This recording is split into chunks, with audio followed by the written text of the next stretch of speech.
então a pele já vai estar bem cicatrizada, tá?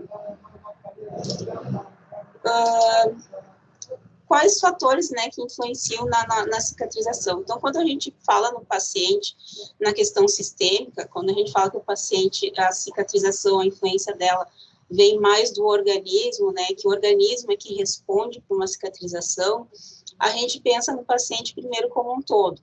Então, primeiramente, os nossos pacientes aqui, eles vêm para tratar uma outra doença, né, muitas vezes ele não vem com alguma lesão, e quando surge essa lesão, é importante a gente saber quais os fatores, né, que vêm junto com ele para que a gente possa interferir. Então, quanto mais fatores sistêmicos, né, estiverem desorganizando esse paciente, mais difícil vai ser para que a gente coloque qualquer agente externo nessa lesão dele. Então, um paciente que tem uma idade mais avançada, a gente já vai ter um problema maior não, mas a gente vai ter um pouco mais de retardo na cicatrização, porque ela fica mais lentificada com o passar dos anos.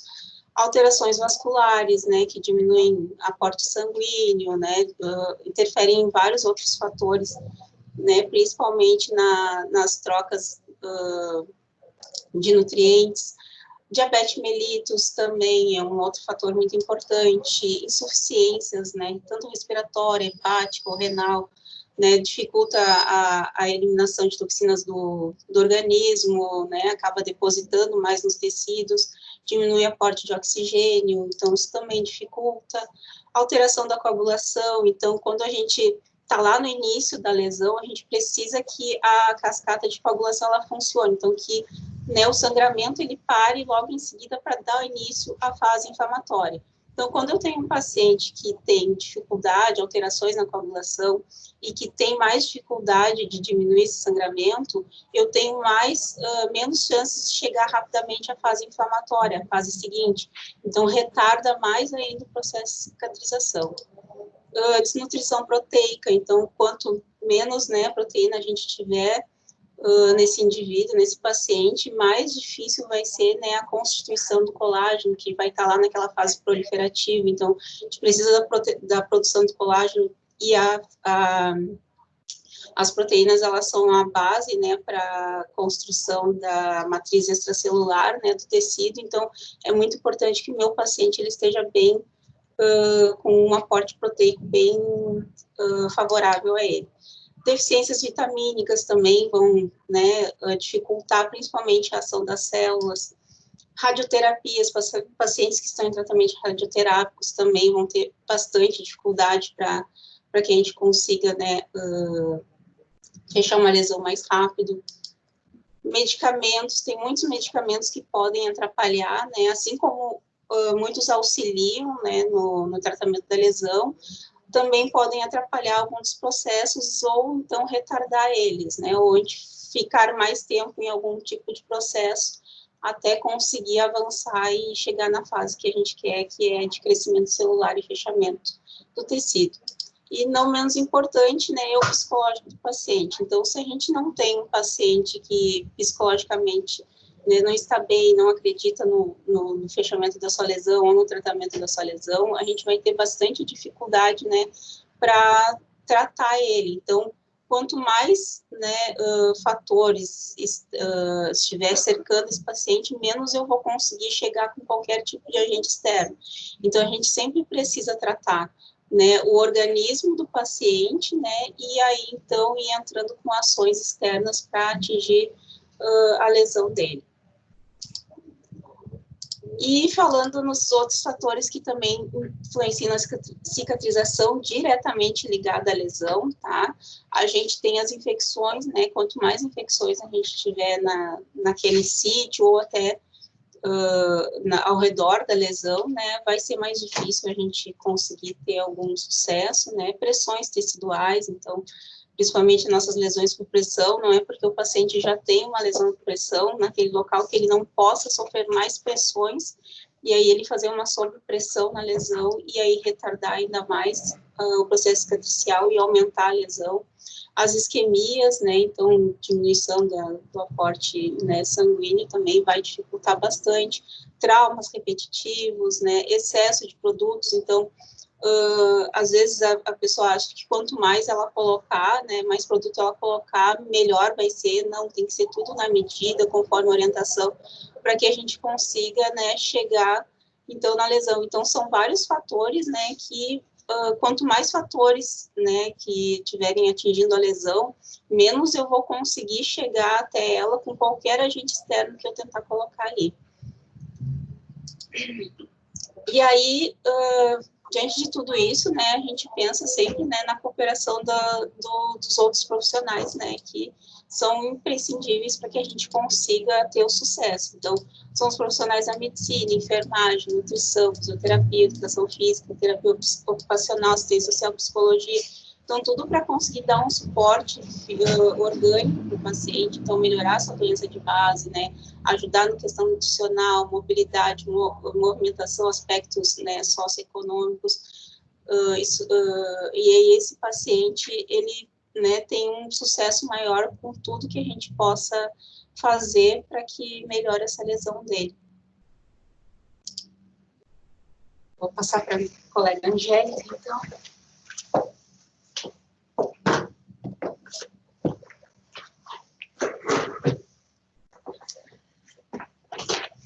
Quem não chega, né, e solicita ao grupo de pele uma avaliação de uma escara ou de uma úlcera por pressão? A gente recebe muito essa nomenclatura. Então, acho que esse é um momento, né, para a gente ver que essa nomenclatura, ela mudou. Tá?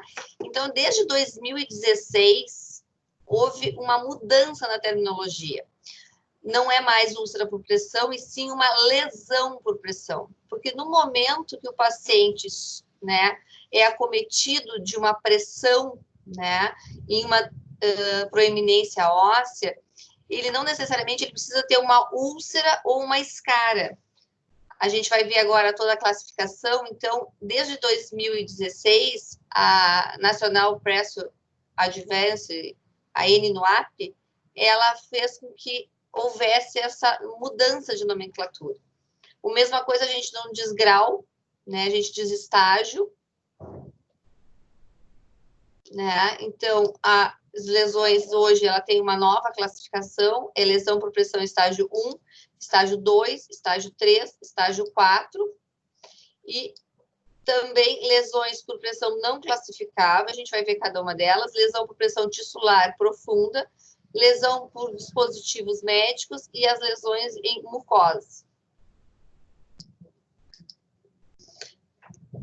Então, a lesão estágio 1 é aquela lesão onde você olha, a lesão já mudou a coloração, tá? Tem um eritema que não embranquece. Tu faz uma pressão, ele não vai esbranquiçar aquela pele. Ou seja, ela já está em sofrimento. Ali, apesar de não ter rompido a pele, não ter uma úlcera, ela já tem uma lesão instalada. E é neste momento que a gente precisa começar a prevenir e que isso não ocorra. E esse é o papel de todos. No momento que tu vai examinar um paciente, que tu vai conversar com o paciente, que tu vê que ele possa estar sofrendo uma lesão por pressão, tu já começa a orientar a reposicionamento, elevar calcanhares. Às vezes o paciente é extremamente grave e não pode, né? Não tolera a mudança de decúbito. Né? Hoje, nos casos dos pacientes COVID, a gente ocorre muito, eles não podem, né, ser mobilizados frequentemente. Mas tem locais que pode, e um dos locais é o calcâneo. E ele é extremamente difícil de cicatrizar. Tá? Aqui na região sacral também, que é muito comum. Às vezes o paciente, né, tá muito debilitado, não mobiliza, não consegue, né, mudar o decúbito sozinho, então a gente precisa auxiliar. Estágio 2, né? Ou seja, ela não esbranquece, ela tem um eritema, só que já tem o rompimento da derme. Se tu olhar, ele já rompeu a pele. Angélica, o que a gente usa, né, neste caso? Né? Hoje a gente pode colocar somente um hidrogel, um AGE, mas no estágio 1 e no estágio 2, dentro do hospital escola, depois o colega vai falar sobre produtos, a gente tem as placas hidrocelular, que é o top, né, para esse tipo de tratamento.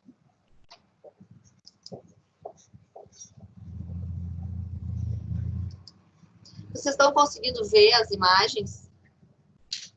Tá? Estágio 3, tá? Ele tem uma perda da espessura total da derme e da epiderme. Ó. Né? É uma lesão bem mais profunda, muitas vezes ela pode ter túnel, pode haver descolamento. O que nós iríamos usar nessa lesão, né? A gente vai usar fibras de alginato, a gente pode usar, dependendo, né, do local, também um hidrogel, também uma papaina 2%, que tá, né, uma fase está bem granulado. Então, a gente precisa avaliar e ver as condições desse paciente e ver como é o melhor tratamento para ele. E a lesão, no momento que a gente prescreve, ela não vai ter uma prescrição do início ao fim. Por quê? Porque diariamente a gente tem que ver as condições desse paciente. Ó, também o estágio 3, só que ele há uma presença aqui, ó, de tecido desvitalizado. Então, a gente precisa que isso aqui seja, né, feito um desbridamento. Pode ser um desbridamento autolítico, pode ser um desbridamento químico. Ah, então, também uma lesão estágio 3. A lesão já estágio 4 já é uma perda, né, de espessura total, né, dessa perda tissular, e muitas vezes a gente vê proeminência óssea, músculo, fáscia, né? Esse, então, é uma lesão por pressão estágio 4.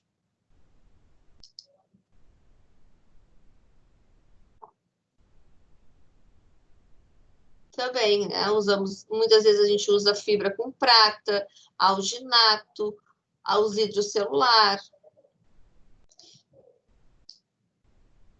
A lesão por pressão não classificável é aquela que realmente a gente enxerga a escara. Né? Existem 2 tipos de necrose. A necrose de coagulação, que é essa escara, e a necrose de liquefação, onde a gente vê os esfacelos. Por que a gente diz que ela não é classificável? Porque tu não tem como delimitar os danos da tissular dessa lesão. A gente não sabe a profundidade dessa lesão. Se vocês observarem a imagem, ela tem um quadriculado, né? Isso aqui a gente costuma fazer nas lesões que apresentam essa escara, essa não tissular, que chama-se... desculpa, falhou. O squire, né? A gente faz com que, para que a papaina ou o hidrogel, ele consiga umedecer essa lesão e mais facilmente a gente consiga desbridar. Se a gente encaminhasse esse paciente para o bloco, a equipe da cirurgia com certeza ia fazer um desbridamento, né? Ia deixar essa lesão limpa. Só que a gente procura deixar com que isso aqui ocorra lentamente, porque muitas vezes o paciente está debilitado, a gente precisa do acompanhamento da equipe nutricional, a gente equipe, né, médica também, para ver as condições clínicas do paciente. Então, a gente espera que isso aqui ocorra de uma forma mais lenta, não levar para desbridar cirurgicamente. A gente vai usando produtos que façam desbridamento autolítico, para quê? Para que no momento que essa escara saia, as bordas e o tecido já esteja revitalizado. Ó, lesões em calcânio, tá? Quando tem essa placa necrótica, nunca, jamais se deve haver um desbridamento cirúrgico. Por quê? Porque a gente só tem pele e osso nesse local. Então, o risco de fazer uma osteomielite é muito sério. E muitas vezes até amputações de calcânio. Então, sempre a gente faz o quê? Mantém o membro elevado, reposiciona esse paciente, mantém esse membro bem hidratado, pode ser com creme Lanetti, e usa o quê? Papaina 6% ou hidrogel para quê? Para que essa placa necrótica comece a sair aos poucos e toda lesão ela cicatriza das bordas para o centro e de dentro para fora. No momento que essa placa necrótica começar a sair, a gente já vai ter o local em fase de cicatrização. A lesão tissular profunda, muitas vezes a gente confunde, diz que ela não é classificável. Não, a tissular profunda, a gente vai ver uma mancha escurecida, né? Um vermelho escuro, marrom, púrpura. Ó. E muitas vezes parece uma bolha, ela se rompe, tá? Também não podemos classificar ela, primeiro, segundo, terceiro ou quarto estágio. Por quê? Porque a gente não sabe delimitar, né, qual é a profundidade dessa lesão. Aqui a gente precisa, né, reposicionar o paciente, né, cuidar para que essa pele, né, que é uma pele extremamente friável, né, não rompa e nem tenha muita umidade. Muitas vezes a gente acaba usando um hidrogel fina camada, um AGE mais um Melolin. Lesões por dispositivo médico. Isso é sério, pessoal, porque assim, ó, a gente precisa de cuidado, tá sempre atento ao paciente, não só a equipe de enfermagem, mas todos que chegarem perto do paciente, que verem que algum dispositivo está fazendo pressão sobre e que está causando uma lesão, a gente precisa reposicionar esse dispositivo. No caso aqui é uma cânula de traqueostomia, tá? Mas pode ser um tubo, pode ser um acesso, qualquer dispositivo que faça pressão, até um oxímetro num paciente que tem um edema de extremidade ou que tem uma má perfusão, ele pode ocasionar uma lesão por pressão por dispositivo médico. Na NEL existia muito lesões por dispositivo médico por causa das pronas, né? Então, hoje, né, praticamente o pessoal da equipe da NEL, né, usa os hidrocolóide para proteção, então praticamente inexiste essa lesão, tá? As lesões também, né, quando bota o bóton aqui nas gastrostomia, não só as dermatites que podem ocorrer, mas também pode fazer uma lesão pela pressão excessiva do bóton sobre a pele. Outros tipos de lesões que ocorrem no hospital escola, às vezes, ó, a dermatite associada a adesivos, né? Esse V-Fix aqui, para mim, já seria proibido, né? Porque ele tem uma cola, realmente, ele não é, né, indicado, né, para cobrir pontos, mas muitas vezes ele é utilizado. E na hora de retirar, ou o tempo que ele permanece, né, ainda mais numa pele, eu digo sempre a pele dos extremos, tanto criança quanto idosos, corre o risco de fazer uma dermatite. O que a gente usa? Retira esse local, né? A gente tem creme barreira, a gente tem Cavlon, a gente pode, né, colocar nessa pele para, né, diminuir esse agravo. Aqui, ó, infiltrado medicamentoso, né? No momento a gente resfria, né? A gente bota compressinhas frias para diminuir. Primeiro são compressas quentes para fazer vasodilatação nesse local aqui, espalhar essa medicação. E depois, para diminuir o processo inflamatório, a gente usa compressa fria, né? E aqui o hidrogel e o Melolin é a primeira escolha.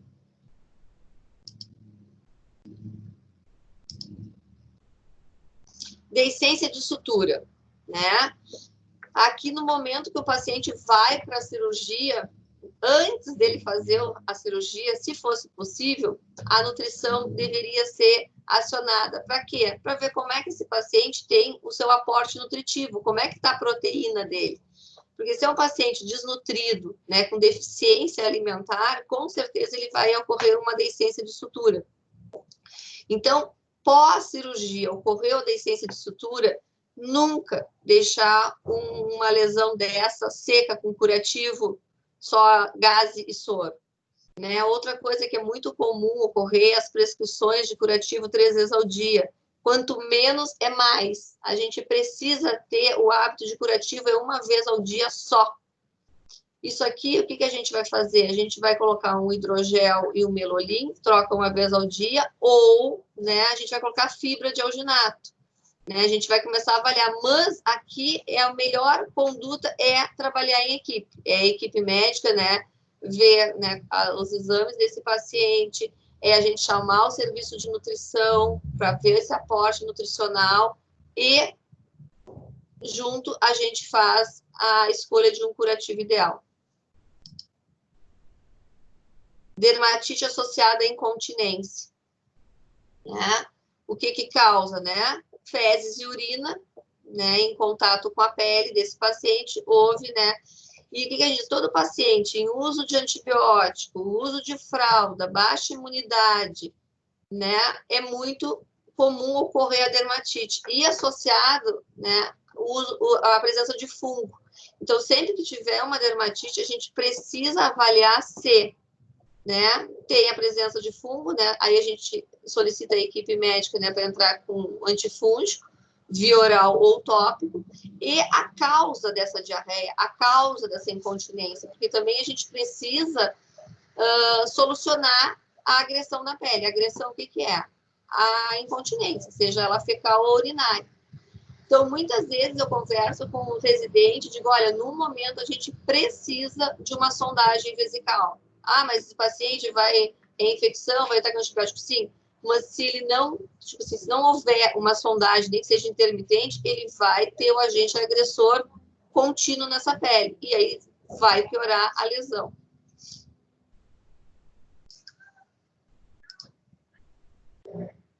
Rompimento de flictema, né? Rompe ou não rompe as bolhas? Depende. Se for uma bolha limpa, translúcida, a gente permanece com ela 24 horas fechada, porque aquele ambiente é estéril, e depois das 24 horas, a gente precisa romper ou aspirar e deixar a pele, e manter ela hidratada, com AGE e fechada, né? Porque já tem uma porta aberta, então tem que fechar o curativo. Mas se é uma bolha, né, que tu tem aspecto sanguinolento ou purulento, bom, aí a gente precisa retirar essa bolha, limpar o local e provavelmente a gente vai entrar ou com uma pomada, né, com antibiótico, ou a gente entra com prato, dependendo da lesão. Muitas vezes é impetigo, né? Aí a gente conversa, entra com antibiótico tópico, também tudo uma vez ao dia o curativo. Lesão herpética, né? Então a gente precisa, primeiramente, analgesia, a gente precisa que essa paciente não sinta dor, né? Então a gente não vai nunca conseguir fazer a limpeza, né? Usar medicamentos tópicos, né? Aí junto com a equipe médica, e curativo também uma vez ao dia. A avaliação oftalmológica, então tudo a gente vai trabalhar em equipe. Lesão oncológica, né? Que aqui seria mais mal para falar de lesões oncológicas. A lesão oncológica, na verdade, a gente trata os sintomas e não a lesão, porque quem trata a lesão oncológica é a quimio ou a rádio, né? A conduta é médica. Mas a lesão a gente precisa ver o quê? Sangramento, odor, exudato, a umidade.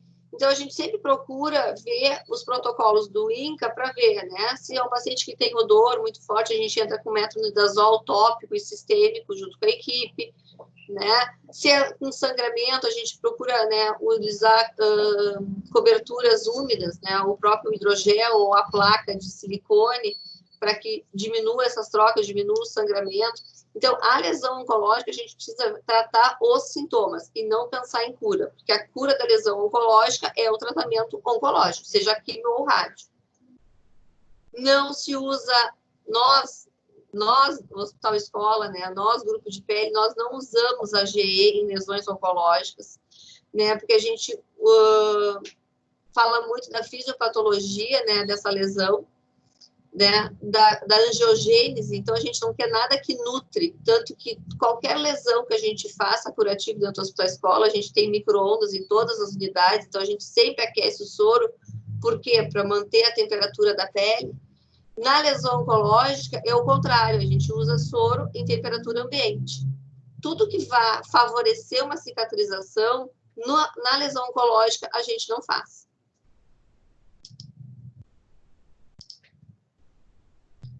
Lesão traumática, né? Então, a gente, na verdade, aqui vai tratar a parte que tem granulação, né? E a parte que tem que desbridar. Então, aqui a gente utilizou fibras de alginato, a gente usou placas de hidrogel, mas o que a gente precisa aqui? Aqui tem uma fratura, né? Tem uma fratura nessa perna, então tem um comprometimento vascular, tem edema, então, por isso, assim, a lesão, para ter sucesso, a gente precisa trabalhar em equipe. Não é só cobertura, ainda mais num trauma. Aqui é uma lesão pós-retirada de cisto pudendal, uma paciente jovem, né? Então, mas o que tem aqui de agravo? Tem exposição óssea. Então, a gente precisa favorecer essa granulação aqui, utilizar produtos que favoreçam a granulação, mas, igualmente, a gente precisa proteger esse periósteo. Então, a gente usa um hidrogel, na verdade, a gente usou placa de hidrogel para manter, né, essa estrutura óssea aqui, que não haja sofrimento.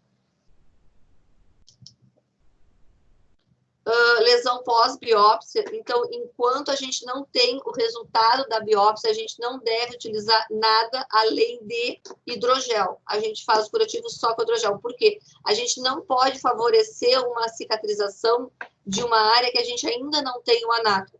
A gente espera para ver se as bordas estão livres, se a lesão é realmente só favorecer a epitelização. A gente vai entrar com produtos, um alginato, fibras, né? Mas até a resposta dessa biópsia, somente hidrogel e melolim.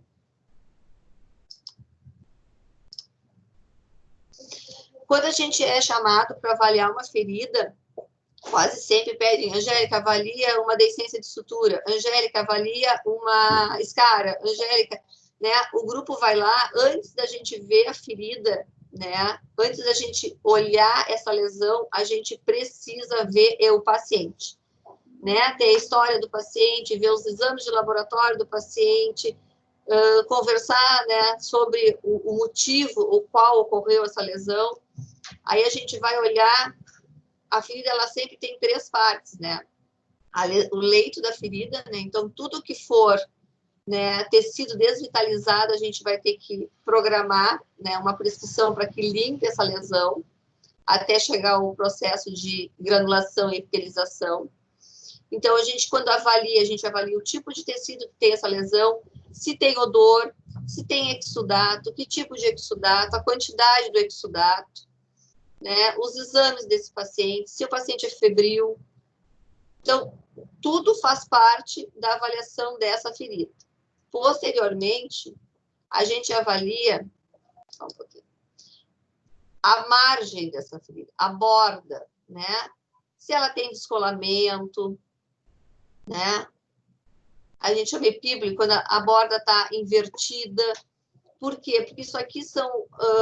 se a gente avaliar a borda, muitas vezes a cicatrização não ocorre, não é por causa do leito, e sim a borda. A borda está dificultando essa cicatrização. Nessa lesão aqui abaixo, tem uma borda extremamente macerada, úmida. Então, o leito da ferida está granulado.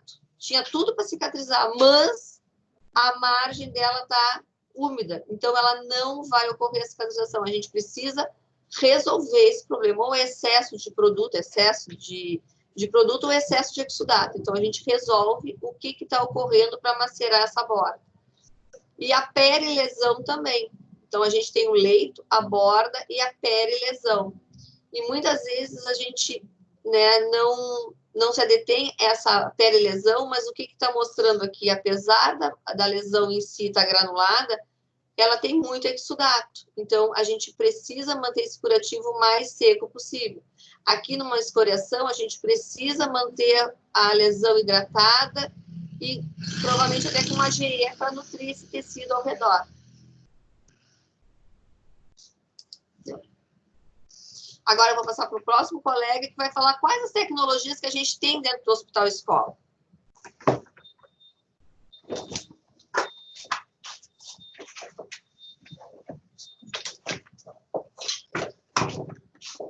Olá, boa noite, pessoal. A gente vai conversar um pouquinho agora sobre os produtos que a gente utiliza aqui no Hospital Escola. Eu sou o Jefferson, sou técnico de enfermagem e trabalho no grupo de pele. Agora, depois que a Angélica e a Sibeli já conversaram um pouquinho sobre esse paciente, sobre quem é ele e qual é o tipo de lesão que ele apresenta, a gente vai tratar, então, essa lesão. Vou falar um pouquinho agora da gase não aderente, tá? Ele é um curativo que tem uma compressa não aderente de acrílico e rayon, tá? De um lado.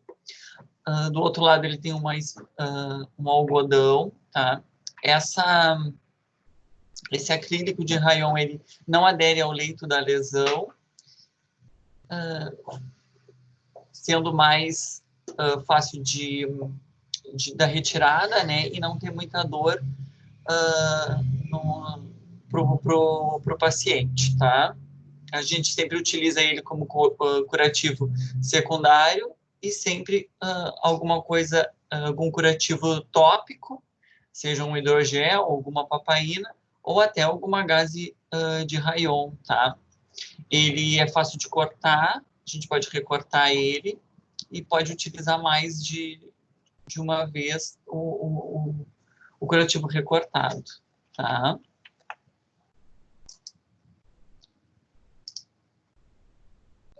A gente também tem aqui no hospital o curativo placa de silicone, tá? É uma tela de silicone, tá? Ele é 100% de silicone na sua composição, ele é não aderente, ele pode também ser recortado, tá? E o grande diferencial da tela de silicone é que ele pode ser lavável e a gente pode utilizar esse curativo por 21 dias. Tu retira a tela de silicone, lava com sorinho fisiológico, né, num campo estéril, e pode reaplicar a mesma tela por 21 dias, tá?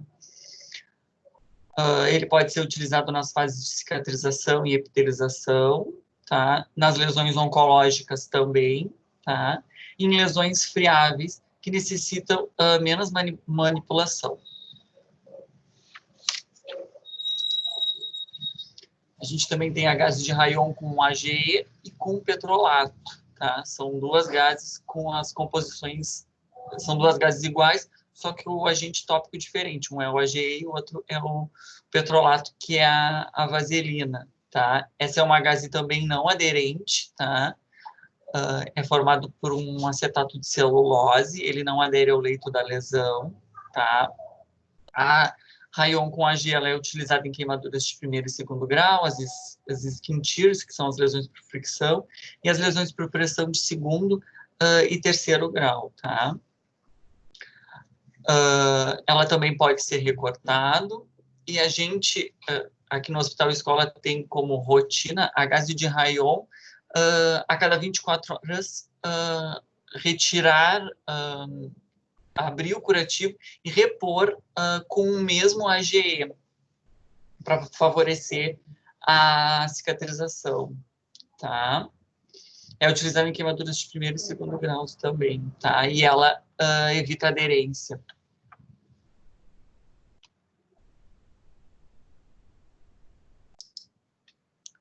O hidrogel e o hidrogel com alginato, tá? É utilizado de duas maneiras. Ele é um gel amorfo, tá?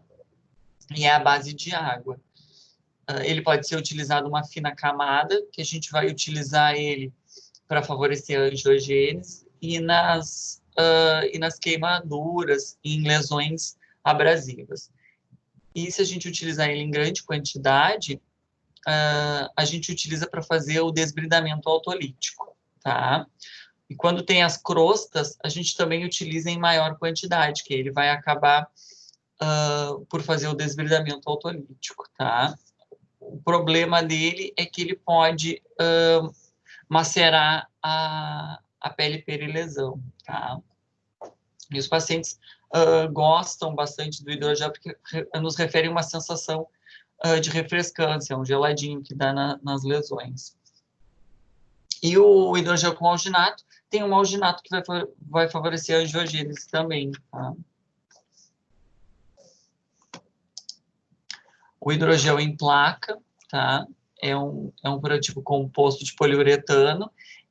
impermeável à água e aos germes, tá? Ele vem uma placa e ele vem com um hidrogel. Ele pode ser recortado, ele não adere ao leito da lesão, tá? Ele vai absorver o exudato e manter a lesão mais úmida, tá? E aí a gente vai granular por meio úmido essa lesão, tá? E ele também pode ser recortado. O AGE, que são os ácidos graxos essenciais, tá? Ele vem composto ainda de triglicerídeos de cadeia média, vitamina A e a lectina de soja. Ele atua na membrana celular, favorecendo o processo de granulação, tá? Ele pode ser utilizado nas deiscências, em queimaduras, lesões por pressão de segundo e terceiro estágio, sem a necrose e esfacelo, tá? Nas úlceras de perna também pode ser utilizado, só que a gente associa a terapia compressiva, tá?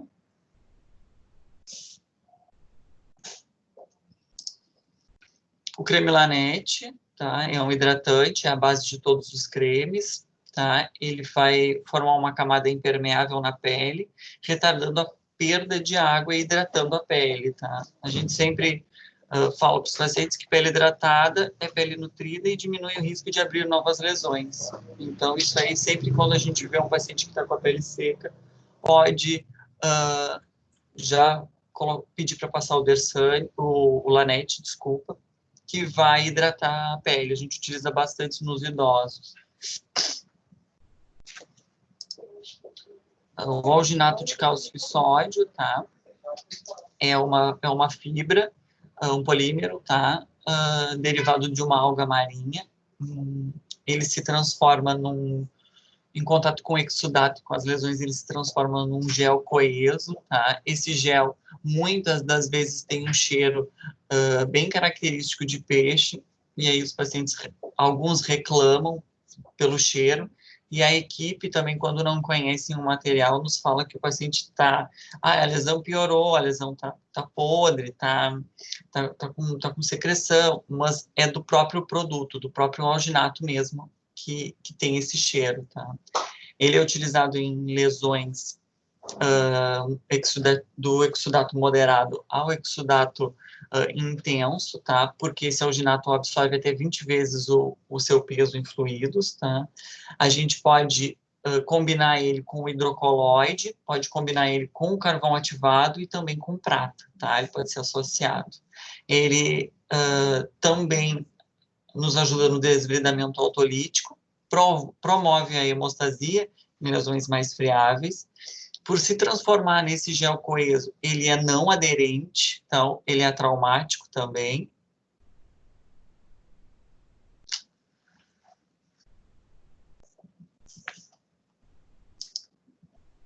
O hidrocoloide, a nossa placa de hidrocoloide com alginato, tá? É um carboximetilcelulose e alginato de sódio, de cálcio, tá? Ele acelera o processo de cicatrização, tá? Ele pode ser recortável durante 3 a 7 dias, tá? A gente utiliza ele em lesões de exudato pouco a moderado, a gente tem que cuidar porque ele absorve exudato, mas não tanto, então tem que cuidar para não macerar as bordas.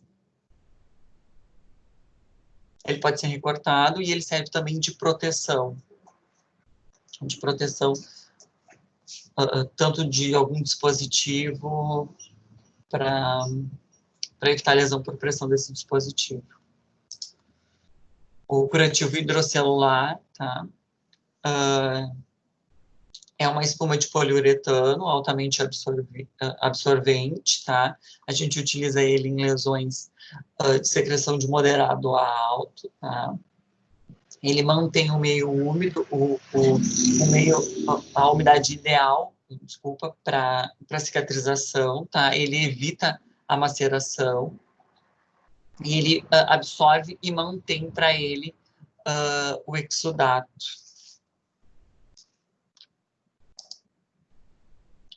O hidrocelular com silicone, tá? eu não sei se dá para ver, para o pessoal ver, mas essa borda rosinha ali toda ele é de silicone, então o silicone ele é atraumático, a gente pode colocar no paciente, retira no outro dia para avaliar a lesão e pode recolocar o mesmo, tá? Ele tem 3 camadas absorventes, tá? Ele pode ser utilizado também para prevenção de lesão por pressão, a gente utiliza bastante em pacientes graves da UTI. E ele pode ser utilizado em lesões de exudato moderado a intenso, tá?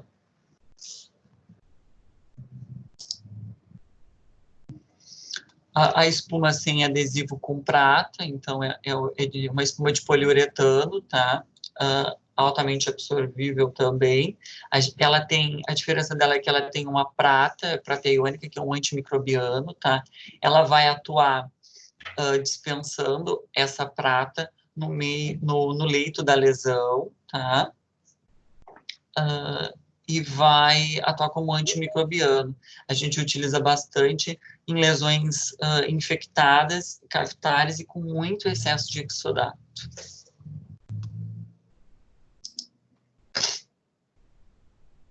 E a hidrofibra com prata, ela é uma carboximetilcelulose sódio com alginato, tá?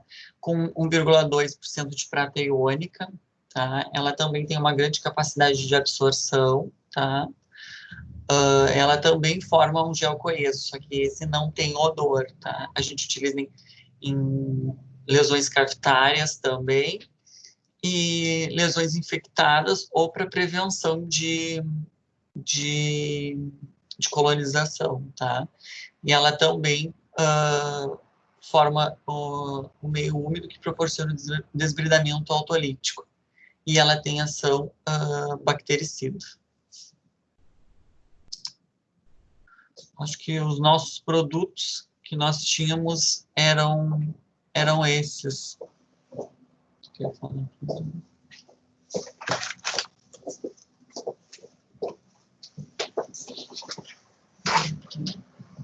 Acho que um pouquinho de cada um do grupo falou. Agora eu gostaria de ver as perguntas, para a gente abrir para conversa um pouquinho sobre as nossas condutas. Paulo Henrique.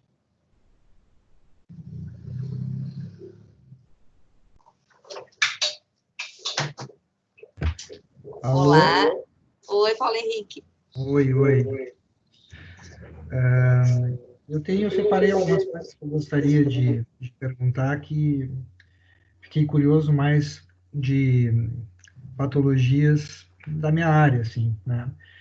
Por exemplo, eu estou vendo que ao longo desses últimos anos, talvez, surgiu, pelo que vocês mostraram aí, uma série de produtos novos e jeitos novos de aplicar esses produtos nas lesões, nas feridas, né? Como em outras áreas da saúde, assim, que a gente vê que os tratamentos são cada vez mais individualizados, né? Antigamente, talvez a gente tivesse quase uma conduta única para tudo, né? Por exemplo, lesão de pé diabético, né? Limpa com soro fisiológico, faz o curativo ali com soro, lá para trás, eu estou dizendo, há muito tempo atrás, né? Qualquer coisa ia para o bloco cirúrgico para fazer um desbridamento, né? E com a inserção dessas novas tecnologias, desses novos produtos, desses jeitos novos de aplicar os produtos, eu queria saber de ti qual é o lugar do desbridamento cirúrgico hoje em dia, né? Qual é a tua opinião, qual é a impressão do grupo de pele? Porque eu sou do tempo o que a gente aprende ali na medicina? Bom, quando é que tem que desbridar uma lesão cirurgicamente? Quando tem tecido morto, desvitalizado, quando tem necrose, né? Mas esse conjunto de produtos que vocês apresentaram ali, muitas vezes vocês usaram até o termo, né? Desbridamento químico ou autolítico, né? Então, são produtos que são capazes de, em algum momento, substituir um desbridamento cirúrgico, né? Então, eu queria saber um pouco qual é o lugar no fluxo dos desbridamentos, assim, onde é que o grupo de pele entende que a partir daqui não é mais com a gente, tem que ter o cirurgião, colocar o paciente no bloco, sedar, anestesiar, mexer, porque também tem, a gente sabe que acaba sendo muitas vezes às vezes é um procedimento muito simples, outra vez é quase uma cirurgia que o paciente tem que fazer, né? E se a gente puder minimizar esse tipo de sofrimento para o paciente, tanto melhor, né? Então, eu queria ouvir de vocês, assim, qual é o posicionamento. Olha, hoje nós, grupo de pele, como a gente trabalha muito em conjunto com todos os residentes, tanto clínica quanto cirurgia, a gente tem levado muito poucos pacientes para desbridamento, né? Às vezes a gente até não indica o desbridamento quando a gente vê já levaram para o bloco. Por quê? Porque, como a gente diz, a gente precisa trabalhar em equipe, porque muitas vezes a gente tem aquela ânsia de ver o tecido já granulando ou o tecido sangrando e não ter mais aquela escara, aquele tecido necrótico. Só que o paciente não tem condições clínicas para que isso ocorra. Então, enquanto ele não estiver estabilizado nutricionalmente e clinicamente, né, com um bom hemograma, com uma boa albumina, né, com uma PCR baixa, não tem por que tu levar ele para fazer um desbridamento cirúrgico. Então, é preferível que esse processo seja um processo lento, a gente vai fazendo realmente o desbridamento autolítico, né, que a gente, pela umidade, a gente vai desbridando e aquilo que está soltando a gente vai retirando. A gente sempre diz, o enfermeiro, ele pode sim fazer desbridamento, desde que o desbridamento não ocorra dor e nem sangramento. Por quê? Porque a gente vai tirar da lesão é o tecido morto, o tecido necrótico. Então, hoje, Paulo Henrique, para te levar um paciente para o bloco cirúrgico, para fazer o desbridamento, é aquele paciente assim, bom, a gente já usou de tudo, ele é um paciente que clinicamente ele está muito bem, ele tem um hemograma bom, que não tenha problema que ele vá sangrar, ele está com um aporte nutricional há dias, então ele está bem nutrido, tem um aporte sanguíneo, não tem infecção iminente agora, então, vamos, tudo bem, vamos para o bloco, por quê? Porque pós-procedimento cirúrgico, ele vai ter uma boa recuperação de cicatrização. Eu vou conseguir botar um alginato nesse paciente, manter fechado por 2, 3 dias, e quando eu abrir o curativo vai ter novos tecidos ali, né? Está ocorrendo a cicatrização. Por quê? Porque o paciente, clinicamente, ele está bem. Sim, tem condições de base para poder Exatamente. granular. Porque não adianta a gente ter a ânsia de levar um paciente para o bloco para desbridar se ele não vai ter condições clínicas e nutricionais para cicatrizar. Porque o que cicatriza uma lesão é, né, um aporte sanguíneo, né, para oxigenar o tecido e um aporte nutricional, né? Tem que ter proteína nesse corpo, né, para ocorrer o processo de cicatrização. Tá, mas me diz uma coisa, um tecido necrótico, desvitalizado, morto, que é potencialmente muito alvo de colonização de bactéria, né? Esse tipo de metodologia de vocês, claro que eu entendo que tem eu tô querendo saber como é que é. Não posterga a antibiótico terapia? Vocês não percebem isso, de o paciente ter que ficar mais tempo assim, a gente acaba utilizando a prata. Tirou aquele tecido? Não, porque a gente acaba utilizando, nossos pacientes, né? A gente acaba utilizando a prata, né? Que é um bactericida local, ele absorve a bactéria para dentro do curativo e vai descolonizando aquele tecido, né? Conjuntamente com a equipe, né, médica, utilizando antibiótico terapia sistêmica, esse paciente vai ter tempo de começar a evoluir um bom prognóstico, até para futuramente, se for necessário, fazer o desbridamento. Muitas vezes, quando tem uma lesão de pé, por exemplo, às vezes tem comprometimento vascular, tu vai levar o paciente para fazer o desbridamento de uma neuropatia diabética e o paciente não vasculariza bem. Então, não tem o porquê da gente levar esse paciente, submeter a um processo, né, uma anestesia, desbridar, e no retorno ele não vai cicatrizar bem. E talvez até necrosar novamente aquela área. Por quê? Porque ele não tem esse aporte. Sim. Não, porque a gente é do tempo, né, Angélica, de que assim, é tecido morto, desvitalizado, necrose, a gente tem que tirar, a gente tem que aguarda, desbridar, né? Quer dizer, isso essas mudanças de paradigma, muitas vezes, demoram um tempo até que a gente comece realmente a dar lugar para essas inovações, e ver o quanto elas podem ser benéficas para o paciente, né? Tu sabes, assim, ó, né, nós temos muito tempo de hospital-escola, né? Eu mexo, né, com a gurizada e os novos alunos. Eu fui enfermeira que eu usei açúcar, né? E tem colega médico ainda que ainda prescreve açúcar na lesão, né? Então a gente mexe as antigas tecnologias. Se for num local aonde não se tem recurso nenhum, o açúcar, ele é um bactericida. Por quê? Porque ele desidrata a bactéria, vai diminuindo a colonização. Isso é verdade, não é mito, né? Mas hoje a gente tem novas tecnologias, então não tem por que usar o açúcar. Até porque o açúcar, em 4 horas, ele é meio de cultura. Então, não tem o porquê. Outra coisa é o PVPI. Local, mas ele é meio de cultura, claro. Exatamente. E hoje, estudos, né? Tem pesquisas que, se é uma área muito extensa e o paciente é diabético ou não, se tu fizer a glicemia, vai aumentar a glicemia. Por quê? Porque o paciente vai absorver esse açúcar na corrente sanguínea. Outra coisa, o PVPI. Por que a gente não utiliza mais o PVPI? O PVPI é citotóxico. Ele acaba com todo aquele tecido que a gente está regenerando, nutrindo, né? Havendo uma angiogênese naquele local, tu vai ali e usa PVPI na lesão para lavar. Hoje não existe mais limpeza com PVPI. A limpeza de uma ferida é somente soro morno. Em jato, porque o tecido desvitalizado vai soltar e vai sair com o jato. Não se esfrega a ferida, né? Não se... O que mais? Não fricciona. Então, mas hoje... o jato não dá o mesmo problema de esfregar, porque com o jato tu tira o desvitalizado, mas tu tira a célula de granulação também? Depende a pressão que tu fizer. Depende a pressão, isso é correto, né? Tu tem que fazer uma pressão que não cause danos, ou seja, se é uma área que esteja muito friável, tu não vai usar um jato muito forte que tu vai lesionar e sangrar a ferida, né? Tu vai utilizar esse jato no tecido desvitalizado. Tá.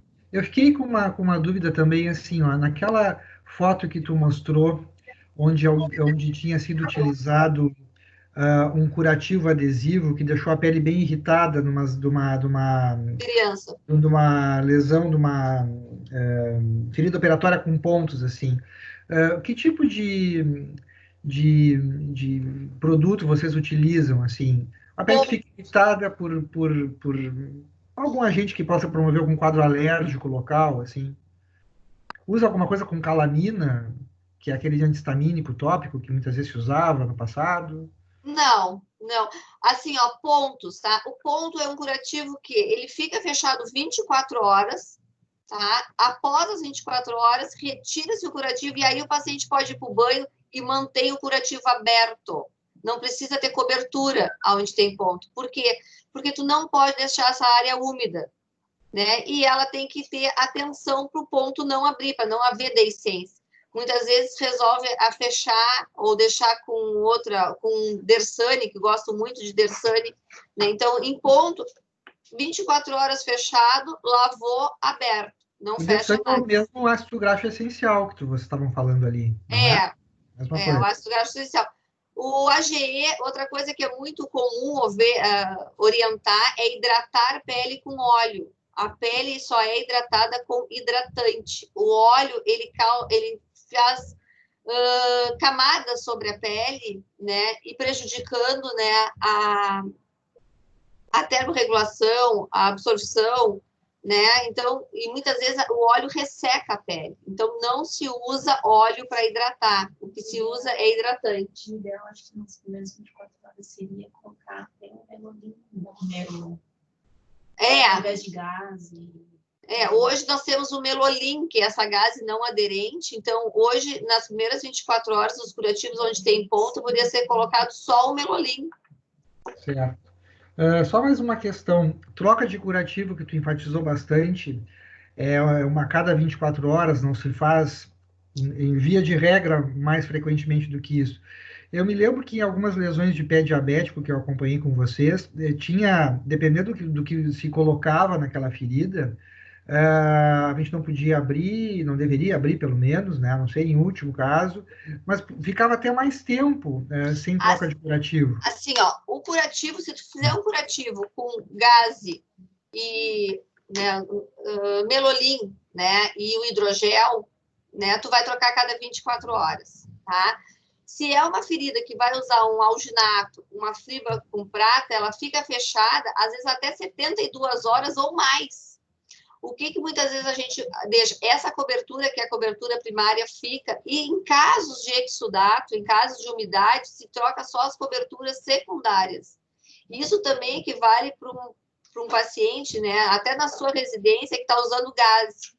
Né? O curativo é feito uma vez ao dia, e se tiver com muita umidade, por exemplo, um pé diabético, uma úlcera de perna que drena muito, tu vai trocar só as coberturas secundárias, mas a primária só a cada 24 horas. É para poder deixar que aquele produto retire o máximo de exsudação possível? Seria esse o motivo principal de esses que demoram mais tempo? Exatamente, eles são bioativos, a gente precisa que ele faça, né, o processo de fornecer nutrientes para aquele tecido e que ele consiga estimulação celular. Ok. Tá bem. E os demais? Alguma outra pergunta? Estou satisfeito com as respostas. Muito obrigado. Eu que agradeço o convite em nome do Grupo de Pele. Nós estamos todos aqui, todo mundo de máscara, como né, mandam bem longe, estamos em cada peça aqui. Angélica. Eu gostaria de saber se alguém tem mais alguma questão para o pessoal do Grupo de Pele. Aproveitem a oportunidade.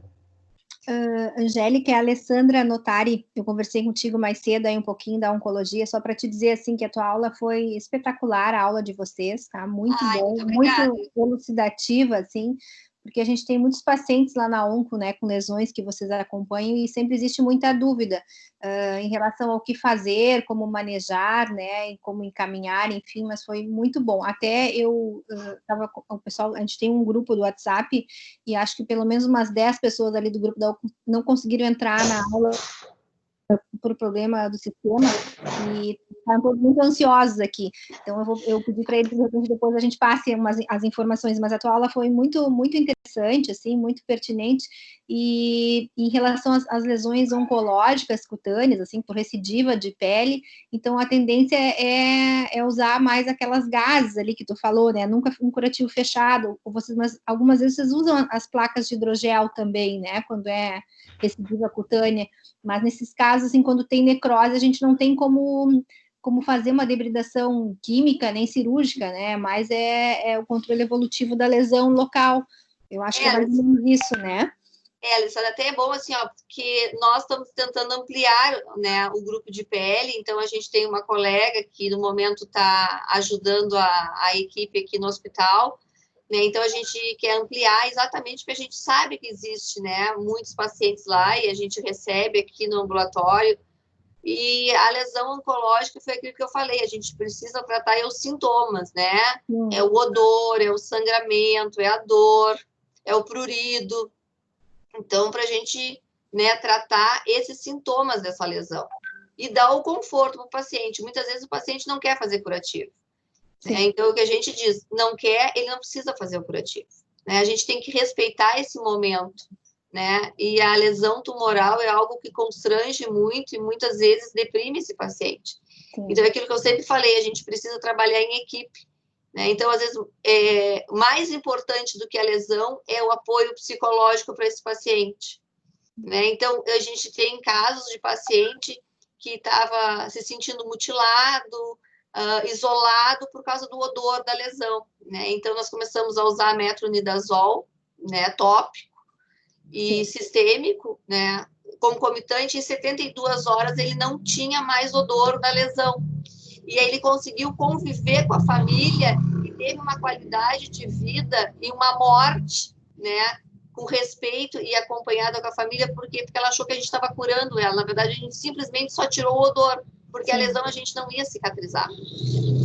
Então, é esse tipo de coisa que a gente precisa falar muito na lesão oncológica. A gente usa muito ali, né, o metronidazol é o que a gente mais prescreve, assim, na verdade, até que o paciente, porque às vezes os pacientes não conseguem vir até a avaliação de vocês, são do interior, são de outras cidades, e o que a gente mais prescreve é o metronidazol creme, assim, as gurias fazem ali no ambulatório da onco, a higienização, e a gente às vezes tem que dar oral também, assim, né, mas... a gente usa muito o protocolo do INCA, né, conforme o grau de exudato, o grau de odor, é o que a gente vai orientar. Certo. Mas que bom, Alessandra, gostei muito de conversar contigo e a gente em breve já vai estar fazendo esse projeto de atuação lá. Coisa boa, serão muito bem-vindas. Obrigada. De nada. Mais alguma questão, pessoal? Eu tenho. Oba!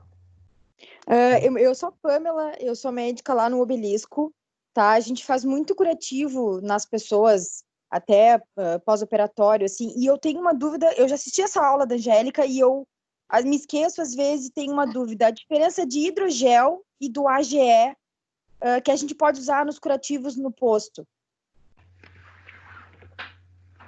O hidrogel, ele é a base de água, tá? Então, ele vai manter o meio úmido. Se tu utilizar ele para fazer um desbridamento, tu vai usar ele em grande quantidade, porque ele vai fazer um desbridamento autolítico. Tu vai limpar a lesão utilizando o hidrogel, né, que ele é a base de água, e tu vai retirando esse tecido necrótico. Se é uma lesão, tá, oncológica, uma lesão, né, eu também indico o hidrogel. O AGE, ele é rico em nutrientes, né, então se é na última fase da cicatrização, em termos de granulação e epitelização, ele é o mais indicado. Por quê? Porque ele vai estar nutrindo esse tecido. O que tu tem que observar? Às vezes a hipergranulação, né, parece um sagu em cima da lesão, aquilo ali tem que suspender o AGE. Por quê? Porque tu está nutrindo demais e tu também vai retardar a cicatrização. Então, mais uma vez, entra o hidrogel. Outra coisa que a gente utiliza muito e indica muito, eu converso muito com alguns médicos das UBS que me mandam mensagem, me mandam foto para avaliar, é a papaína 2%. A papaína também faz um desbridamento químico, mas em pouca quantidade ele estimula a granulação.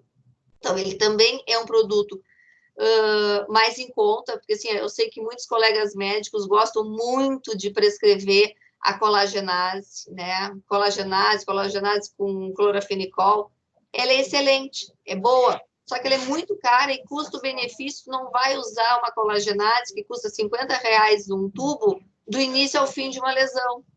Então, é preferível tu gastar numa papaína 2% ou no hidrogel, que é R$10, R$15 um tubinho de 20 gramas, e o paciente vai usar por mais tempo e vai ter uma resolução, né, uma efetividade melhor.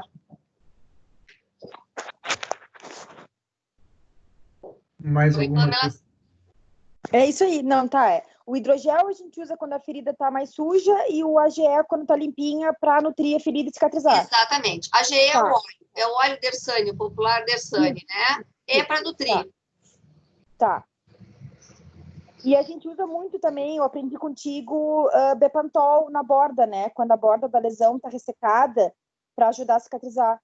Não só quando está ressecada, Pamela, mas também quando tem muito exudato. É aquilo que a gente viu, a gente precisa cuidar não só do leito, mas da borda e da perilesão. Então, a gente sempre usa o Bepantrix ou uma pomada para assadura em fina camada, para quê? Para te proteger essa borda, para não macerar. Às vezes, quando tem aquelas úlceras de perna, que fica muito macerado, se tu usar uma pomada para assadura, o que tu vai fazer? Tu vai nutrir a pele ao redor e vai proteger do exudato. Tá bem, obrigada. E pode me mandar foto, vai ser um prazer a gente discutir as lesões da unidade. Tá bem, obrigada. De nada. Mais alguma questão, pessoal? Angélica, gostei muito da tua aula, da aula de todos, de ti, da tua equipe. Eu acho que é extremamente importante para o pessoal que trabalha no Hospital Escola conhecer mais os seus serviços, as suas unidades que compõem o hospital. A gente Eu comento isso ali na JEP, que eu acho que a gente se conhece pouco, a gente troca muito pouca informação, a não ser naquele contato com o paciente, né? Que se precisa daquele contato, se pede uma avaliação, às vezes até de uma forma muito pouco pessoal, tudo via sistema, né? Muito pouco contato se tem com todas as equipes, e nesses momentos eu acho que são momentos muito ricos, assim, onde a gente conhece uns aos outros e o trabalho que as pessoas fazem. E esse trabalho do grupo de pele eu acho extremamente rico, que agrega muito valor ao cuidado com o paciente. Lesões de pele, dependendo da sua intensidade, da sua magnitude, elas são muito, às vezes, estigmatizantes para os pacientes, né? Feridas de pé diabético, escaras, de decúbito, lesões oncológicas. Então, a gente tendo uma equipe que saiba manejar com isso, que saiba trabalhar com isso, melhorar o aspecto, cicatrizar, tirar a infecção, quer dizer, as coisas de pele saltam aos olhos da gente, né? Isso às vezes faz um bem enorme para o paciente, né? E acaba que repercute numa melhora clínica, muitas vezes psicológica até, né? Dessas lesões assim mais graves principalmente. Eu acho que vocês fazem um trabalho primoroso dentro do hospital e a aula foi muito didática. Eu queria mais uma vez agradecer a presença de vocês e tomara que a gente possa fazer nos anos seguintes novos encontros com as atualizações desse tema tão bacana, tão interessante. Então tá, pessoal, gostaria de agradecer a presença de todos e até o próximo encontro com a JEP. Eu não sei se a Beatriz quer comentar alguma coisa, como a nossa chefe maior aí, Bia. Olá, ia ficar quietinha aqui, apesar de também eu como dentista, né, Angélica? Então, achei realmente muito didática, fiquei impressionada e bastante feliz, né, que esse trabalho ele acaba sendo realizado dentro do hospital, do HE, que é um hospital que a gente sabe 100% SUS, né, e que vocês como grupo de pele, como um grupo de pesquisa que também eu acho que embasa muito bem o trabalho de vocês, e eu sempre parabenizo isso, e quando eu converso com a Fernanda, eu acho muito, muito importante esse trabalho que é executado. Então, a aula de vocês foi realmente bem didática, bem interessante, assim, então quero mais uma vez agradecer em nome da gerência pelo aceite, por ter conversado conosco um pouquinho mais, e certamente nos próximos momentos a gente pode voltar, né, como diz Paulo Henrique, que vocês continuem nos mantendo atualizados em relação a esses tratamentos e essas condutas. Obrigada mesmo. Só queria passar um recado. Desculpa, eu agradeço mais uma vez, então, o convite. E foi bom a Bia ter lembrado, o grupo de pele a gente trabalha concomitante com o GPTEL, que é o Grupo de Estudo e Pesquisas e Lesões de pele, né, que é coordenado pela professora Fernanda Cristão. A gente, né, vocês podem acompanhar pelas redes sociais, pelo Face, né, a gente tem reuniões agora, no momento da pandemia, a gente está suspensa as nossas reuniões presenciais, mas a gente está sempre em estudos, né? Então, assim, o grupo também de estudo e pesquisa, ele é aberto para todos os profissionais, no hospital escola e externo também, a gente sempre, nas nossas reuniões, a gente abre para a comunidade. E eu acho que é uma forma de a gente estar sempre, né, buscando evidência científica e juntando a parte, não só a parte acadêmica, mas a parte assistencial, né, fazendo esse link, né, que eu acho que foi um casamento que deu super certo. E é por isso que a gente, né, tem esse reconhecimento, né, não só aqui na cidade, mas fora. E eu posso, assim, em nome do Grupo de Pele, é um prazer, né, estar aqui com vocês, é um prazer fazer parte do Hospital Escola nesses 25 anos que eu tenho de Universidade Federal. E dizer que o Grupo de Pele só é Grupo de Pele, por quê? Porque a gente trabalha com todas as equipes, né, que a cicatrização ela não ocorre só fazendo curativo, a gente trabalha com todos, né, de uma forma multi, né, e tendo o principal, né, o nosso principal objetivo é o nosso paciente. Por isso que está dando certo. Muito obrigada. Parabéns. Só um recado, pessoal, a gente está tentando promover esses encontros com a GEP a cada 15 dias, e a princípio está certa o próximo encontro, que é sobre, de certa forma, sobre educação financeira, né? Assunto de interesse de todos, é o que a gente tenta fazer dentro desses encontros, assim. Então, nós vamos ver se desenvolvemos esse assunto de uma forma fácil, simples, sem muita complexidade no sentido de falar sobre economia, investimentos e tal, no sentido de ajudar todo mundo a cuidar do seu dinheiro, a cuidar da sua grana, a cuidar de como consome as coisas, né? Enfim, acho que vai ser interessante, então eu já estou começando a fazer uma pré-divulgação nesse encontro com a GEP aqui, né? Todo mundo daqui a uns, somente 12 de agosto, se não me engano, se é nessa quarta que vem isso, na outra é dia 12 de agosto, a princípio teremos esse encontro com este tema, ok? Obrigado então, pessoal. Uma boa noite para vocês. Boa noite, obrigada.